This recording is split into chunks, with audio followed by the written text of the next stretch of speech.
Bismillahirrahmanirrahim. Assalamualaikum warahmatullahi wabarakatuh. Kali ini kita akan membahas terkait pengantar keterampilan komputer atau lazim disebelahkan dengan istilah Information and Communication Technology atau disingkat dengan IC. Yang pertama, saya akan mengawali terkait informasi tantangan di era revolusi industri 4.0. Tahun 2025, 35% core skill atau keterampilan inti akan hilang. Yang kedua, 65% siswa SD akan mendapatkan jenis pekerjaan yang belum ada sekarang. 14,2 juta tenaga kerja yang cakap, yang terampil akan berimigrasi antar negara ASEAN. Jadi ini isu global inilah yang akan menjadi tantangan kita di era revolusi industri 4.0, kaitannya dengan materi perkuliahan kita pada keterampilan komputer. Selanjutnya ada 3 hal yang akan kita bahas pada pertemuan ini. Yang pertama, kita akan mencoba menganalisis manfaat komputer pada berbagai bidang dalam kehidupan sehari-hari, khususnya dalam bidang pendidikan. Yang kedua, menganalisis problematika guru dalam proses pengembangan materi pembelajaran di era modern. Yang ketiga, kita akan menganalisis dan memahami etika bermedia sosial atau dalam pemanfaatan ICT. Pembahasan pertama terkait urgensi TIK dalam bidang pendidikan. Sesungguhnya teknologi informasi dan komunikasi menyebabkan hubungan dunia menjadi tanpa batas, sehingga menyebabkan perubahan sosial, ekonomi, pendidikan, dan budaya secara signifikan berlangsung secara cepat. Kita bisa lihat pada gambar atau data tersebut mulai dari tahun 1976 sampai dengan 2009, bahkan di tahun 2021 ini proses pengembangan atau inovasi teknologi sesungguhnya tidak pernah berhenti, terus dikembangkan, terus dipacu. Yang selanjutnya lagi termasuk laptop saat ini sudah berbagai macam merek, ya. Kemudian manfaat, kemudian tentu semakin lama, semakin ke depan nanti berbagai fasilitas teknologi akan semakin canggih. Begitu halnya dengan peralatan komunikasi, ya, di tahun 1981 begini, ya. Kemudian dikembangkan di tahun 92, 2001, kemudian 2011 semakin canggih, tahun 2020 terus diinovasi, dikembangkan. Kemudian potensi ICT dalam pendidikan, pertama memperluas kesempatan belajar, yang kedua meningkatkan efisiensi, yang ketiga meningkatkan kualitas belajar, yang keempat meningkatkan kualitas mengajar, yang kelima memfasilitasi pembentukan keterampilan, yang keenam mendorong belajar sepanjang hayat yang sifatnya berkelanjutan, bertahap, dan yang ketujuh adalah meningkatkan perencanaan kebijakan dalam manajemen. Jadi semua terlepas daripada teknologi. Dan yang terakhir adalah mengurangi kesenjangan digital. Baik, gambar yang selanjutnya adalah menunjukkan gambar siswa yang sedang mengikuti proses belajar mengajar. Di gambar ini adalah salah satu gambar yang ada di Finlandia. Finlandia merupakan salah satu negara yang memiliki kualitas pendidikan yang cukup baik. Yang di samping ini adalah proses pembelajaran yang ada di negeri kita. Jadi kenapa kita harus munculkan ini? Bukan berarti mengecilkan negara kita, akan tetapi kita bisa melakukan studi komparatif atau membandingkan sebagai bahan diskusi kita, sehingga dari data yang kita dapatkan bisa menjadi bahan diskusi dalam hal aspek problem solving atau pemecahan masalah. Baik, yang selanjutnya lagi, di negeri kita khususnya di masa pandemi ini seolah-olah kita dipaksa untuk beradaptasi dengan teknologi, ya, akan tetapi belum maksimal. Bahkan di beberapa sekolah masih banyak di antara sekolah yang tidak memiliki fasilitas komputer, itu pun kalau ada, ya, belum efektif, ya. Satu komputer atau satu unit bisa sampai 3 bahkan 4 orang anak. Mengapa saya munculkan data ini? Karena ini berangkat dari pengalaman saya cukup lama mengajar TIK, ya, di SD bahkan di SMA. Nah, sementara di negara-negara maju, negara-negara berkembang, mereka sudah luar biasa sekali, ya, tidak lagi beradaptasi, akan tetapi mereka lakoni jauh-jauh sebelumnya. Kalau kita seolah-olah hanya dipaksakan di masa pandemi ini, itu pun belum maksimal, ya. Masih banyak di beberapa daerah di wilayah yang terkendala sinyal, begitu, ya. Nah, ini adalah gambaran di negara-negara maju dan berkembang. Anak SD saja sudah sangat familiar dengan teknologi. Sementara di jenjang perguruan tinggi saja, mohon maaf, masih terkendala di bidang komputer. Masih sering saya mendapatkan informasi, maaf Pak, saya belum punya komputer, maaf Pak, kami hanya punya 1 handphone saja, berempat dengan teman karena 1 kos dan seterusnya. Ini adalah kendala problematika pendidikan kita yang ada di Indonesia, khususnya di Kota Bontang. Selanjutnya lagi kita akan lihat pembelajaran tradisional dengan pembelajaran berbasis e-learning. Yang pertama, dosen atau guru biasanya berbicara lebih banyak daripada mahasiswa. Sementara pembelajaran berbasis e-learning, mahasiswa jauh harus lebih banyak berbicara daripada seorang dosen.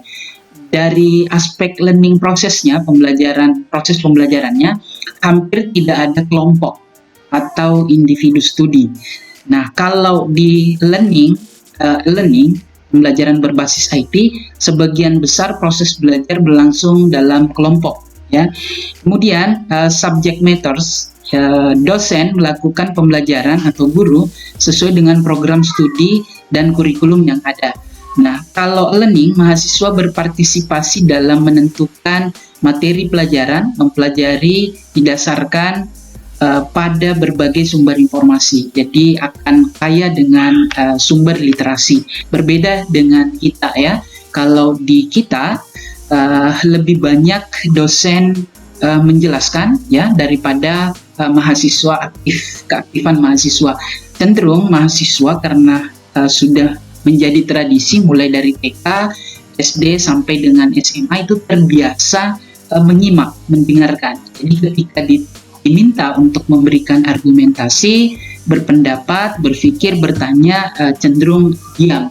Ini adalah produk kualitas pendidikan kita yang barangkali harus kita ubah, ya. Baik, yang selanjutnya lagi, penerapan teknologi di bidang pendidikan menurut Baker di tahun 2008 di dalam salah satu tulisannya, guru menggunakan teknologi untuk mengerjakan tugas administrasi yang terkait dengan profesi mereka seperti penilaian, pembuatan catatan, pelaporan, dan tugas pengelolaan. Jadi penerapan di dalam pendidikan ada pendidikan, ada ke pendidikan. Kalau ke pendidikan berkaitan dengan aspek pengelolaan manajerial atau administrasi. Jadi betapa pentingnya teknologi di dalam aspek dunia pendidikan. Berikutnya lagi, ada 4 peran TIK dalam pembelajaran. Yang pertama, komputer sebagai objek pembelajaran. Komputer sebagai alat atau sarana. Yang ketiga, komputer sebagai perangkat pembelajaran. Komputer sebagai sarana yang mampu mengajarkan berpikir logis. Jadi ini adalah peran teknologi informasi komunikasi dalam proses pembelajarannya, khususnya komputer. Berikutnya lagi, di Jepang sendiri sudah dikembangkan ya, seperti mata kuliah sebelumnya kita membahas tentang artificial intelligence atau kecerdasan buatan. Di Jepang sedang dikembangkan ya, tidak menutup kemungkinan ke depan nanti Indonesia akan melakukan hal yang serupa. Nah, ini adalah salah satu bukti bahwa kemajuan teknologi terus berinovasi, terus dikembangkan. Di Norwegia ada dikembangkan sebuah robot oleh ilmuwan dapat membantu anak belajar berbahasa. Jadi betapa canggihnya ya, bukan manusia lagi. Kalau misalnya guru kita ditanya tentang bahasa Inggris misalnya, mungkin harus membuka kamus, ataukah karena jurusannya hanya jurusan bahasa Inggris, mungkin agak sulit ketika ditanya dengan bahasa Jepang gitu ya. Tetapi ketika pengembangan media pembelajaran berbasis robot ini, bisa jadi bahasa apapun yang ditanyakan mereka bisa jawab gitu ya, seperti halnya di Google gitu ya, Google Translate.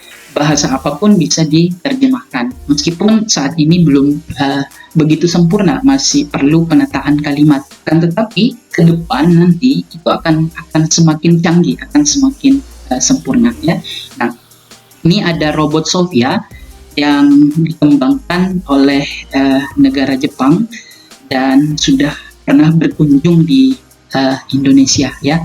Jadi ini proses penyempurnaan nanti akan semakin canggih, sudah bisa apapun yang ditanyakan mereka mampu ya berkomunikasi, bisa melebihi kecerdasan manusia. Nah, ini Mr. David ini adalah penemu robotik, bahkan dia berkeyakinan bahwa dalam waktu beberapa dekade manusia bisa menikahi robot. Bahkan di luar negeri tidak sampai tahun 2045 ya, sekarang pun sudah ada manusia yang menikahi robot ya. Ada sebuah artikel yang pernah saya baca. Ini adalah isu global, tantangan kita, bahkan sudah bukan hanya isu ya, sudah menjadi bagian daripada fakta, kenyataan yang menjadi bagian daripada tantangan dalam sektor pendidikan atau bidang pendidikan. Baik, ada sebuah penelitian yang dikenal dengan Bobby DeForter ya, bukunya sangat familiar sekali. Di harapan saya rekan-rekan mahasiswa, adik-adik mahasiswa bisa memiliki buku ini, cukup bagus ya. Quantum Teaching, ada juga namanya Quantum Learning. Konsep-konsep pendidikannya luar biasa ya yang dikembangkan. Nah, penelitian DeForter ini mengungkapkan bahwa manusia dapat menyerap suatu materi sebanyak 70% dari apa yang kita kerjakan. Jadi praktek itu ternyata lebih banyak, dan 50% apa yang didengar dan apa yang dilihat. Jadi proses pembelajaran kita saat ini targetnya hanya 50% ya, didengar dan dilihat. Ketika teman-teman tidak memaksimalkan diri untuk menyimak, memperhatikan, dan sambil menelaah ataupun memberikan catatan kecil, maka targetnya hanya 50% saja ya. Sedangkan dari yang dilihat hanya 30% dan yang didengar hanya sekitar 20%, dan dari yang dibaca hanya 10%. Jadi ini adalah hasil penelitian dan paling tidak menjadi bahan evaluasi. Baik, kita percepat. Selanjutnya lagi ada hasil riset atau penelitian dari salah satu university Central Florida menunjukkan tingkat keberhasilan mahasiswa sebanyak 51% melalui metode blended learning, kemudian online penuh 48,3%, kemudian tatap muka di kelas 48,2%. Jadi konsep blended learning ini adalah perpaduan ya antara belajar online dengan tatap muka. Sekarang ini sedang dikembangkan. Kemungkinan perguruan tinggi nanti atau di sekolah-sekolah dasar sampai dengan jenjang pendidikan tinggi ini akan dikembangkan ya konsep blended learning. Kemudian evaluasi selama pandemi. Pertama, keberhasilan pembelajaran sangat tergantung pada kemandirian dan motivasi mahasiswa. Jadi kalau mahasiswanya cuek juga tidak mandiri, kemudian cuek juga akan hasilnya juga tidak maksimal. Kemudian akses untuk mengikuti pembelajaran seringkali menjadi masalah bagi pembelajar atau mahasiswa. Yang ketiga, pembelajar dapat cepat merasa bosan dan jenuh jika mereka tidak dapat mengakses informasi dikarenakan tidak tepatnya peralatan yang memadai atau yang cukup ya. Berikutnya lagi dibutuhkan panduan bagi pembelajar untuk mencari informasi yang relevan karena informasi yang terdapat di dalam web sangat beragam. Jadi justru kebanjiran informasi, kita bingung yang mana gitu ya. Kemudian pembelajar terkadang merasa terisolasi, terutama jika mereka tidak mampu memanfaatkan atau tidak mampu terdapat keterbatasan dalam fasilitas komunikasi. Ini terkait aspek kecakapan. Nah, saya pikir materi keterampilan komputer ini akan mewadahi rekan-rekan mahasiswa sebagai calon tenaga pendidik, sebagai calon guru, tentu harus kompeten ya.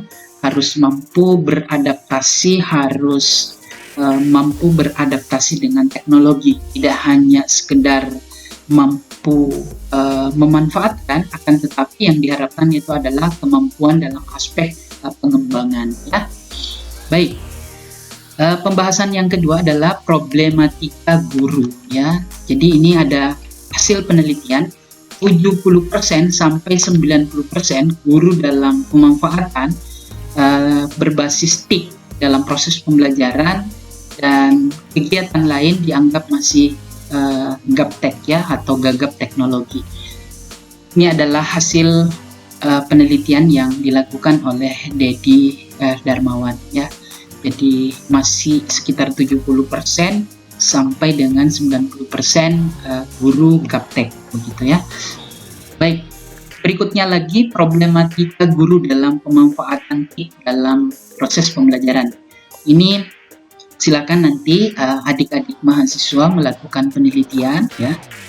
Kira-kira masih relevankah data tersebut atau tidak ya. Tetapi secara umum ini juga merupakan bagian daripada kajian atau hasil penelitian. Pertama, fasilitas TIK yang masih sangat terbatas. Yang kedua, sekolah tidak mengharuskan guru menggunakan TIK dalam proses pembelajaran. Kemudian yang ketiga, kemampuan guru yang masih lemah dalam pemanfaatan TIK sebagai media pembelajaran. Kemudian keterbatasan waktu yang digunakan untuk mempersiapkan media TIK dalam pembelajaran. Yang kelima, anggapan guru yang menganggap bahwa materi yang ada di buku sudah cukup untuk mengajarkan siswa dengan baik sehingga tidak diperlukan media TIK. Jadi menganggap bahwa mengajar dengan menggunakan modul atau buku paket saja sudah atau LKS sudah cukup, jadi tidak perlu gitu ya. Kemudian yang keenam, kenyamanan guru dalam menggunakan metode belajar konvensional atau tradisional yang dianggap lebih mudah dan tidak menyulitkan. Yang ketujuh, tidak adanya kegiatan pelatihan bagi guru untuk meningkatkan kemampuan guru dalam bidang TIK. Nah, selanjutnya tinggal teman-teman menganalisis kira-kira strategi apa yang dapat dilakukan. Lalu kita nanti akan coba lakukan kolaborasi ya, bagaimana data tersebut bisa kita cari permasalahannya, sekaligus solusinya ya. Baik. Selanjutnya lagi yang pembahasan yang ketiga adalah etika pemanfaatan TIK. Kita akan lihat salah satu bukti keseriusan pemerintah dalam hal informasi dan komunikasi sampai-sampai ada kementerian khusus, kementerian yang disebut dengan Kominfo, dan di tahun 2008 ada undang-undang IT ya, Undang-Undang ITE nomor 30 ayat 3, bunyinya setiap orang dengan sengaja dan tanpa hak atau melawan hukum mengakses komputer dan atau sistem elektronik dengan cara apapun dengan melanggar, merobos, melampaui dan menjebol sistem pengamanan, maka ancaman pidananya pasal 46 ayat 3, setiap orang yang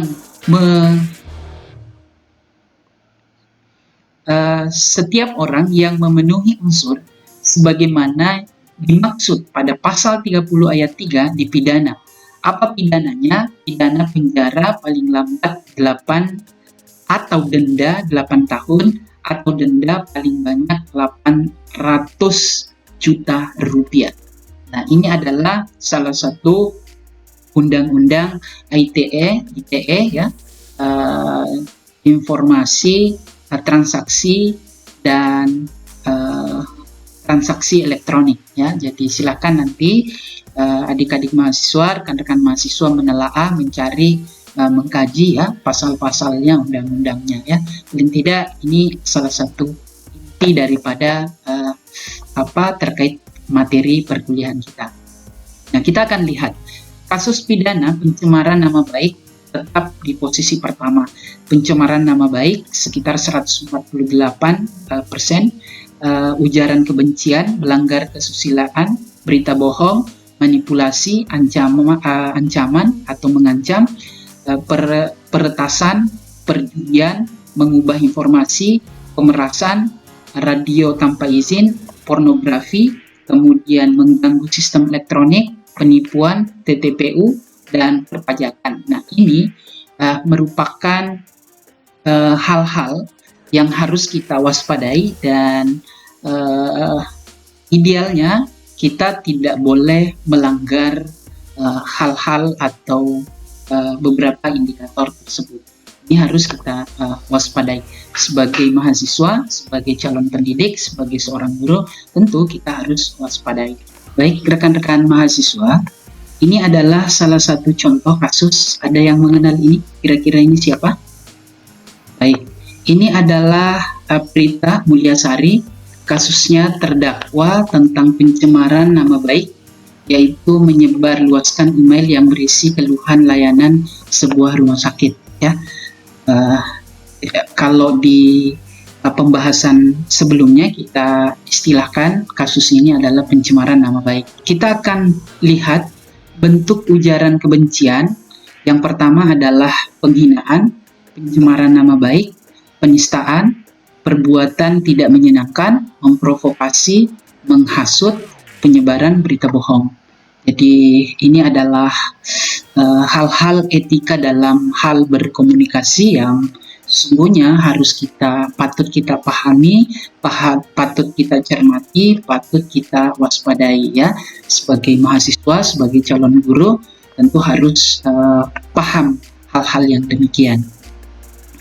Berikutnya lagi, terjerat karena komentar ya. Jadi Undang-Undang Informasi Transaksi Elektronik yang telah menjerat banyak terlapor sejak disahkan pada tahun 2008, kebanyakan dikenai pasal pencemaran nama baik. Selanjutnya lagi, Undang-Undang Nomor 11 Tahun 2008 tentang Informasi dan Transaksi Elektronik, perbuatan membuat akun media sosial atau palsu atas nama orang tertentu, termasuk membuat akun media sosial palsu, sebagaimana yang telah dijelaskan, diancam dengan sanksi pidana penjara paling lama 12 tahun atau denda paling banyak 12 miliar rupiah. Jadi cukup berat ya membuat konten-konten palsu ya, akun palsu cukup berat sanksinya. Berikutnya lagi, re-uploader atau mengupload ulang video di YouTube juga harus kita waspadai ya, atas perbuatan menyiarkan ulang sebuah film atau video melalui internet tanpa izin pencipta atau pemegang hak cipta seseorang dapat dikenakan pasal 103 ayat 3 Undang-Undang Hak Cipta yang selengkapnya berbunyi sebagai berikut. Nah, ini ya, penggunaan secara komersial dipidana dengan pidana penjara paling lama 4 tahun atau pidana denda paling banyak 1 miliar. Jadi kita tidak boleh sembarangan ya mengambil video-video yang sudah film-film yang sudah kita upload. Kita harus berhati-hati ya, jangan sampai kita gunakan hak cipta orang lain atau melanggar hak cipta orang lain.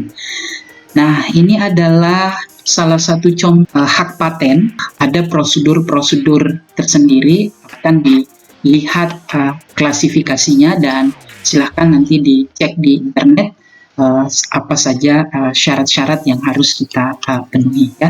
Ini hanya sekedar gambaran saja. Semoga bermanfaat. Selanjutnya kita akan berdiskusi. Sementara sekian. Assalamualaikum warahmatullahi wabarakatuh.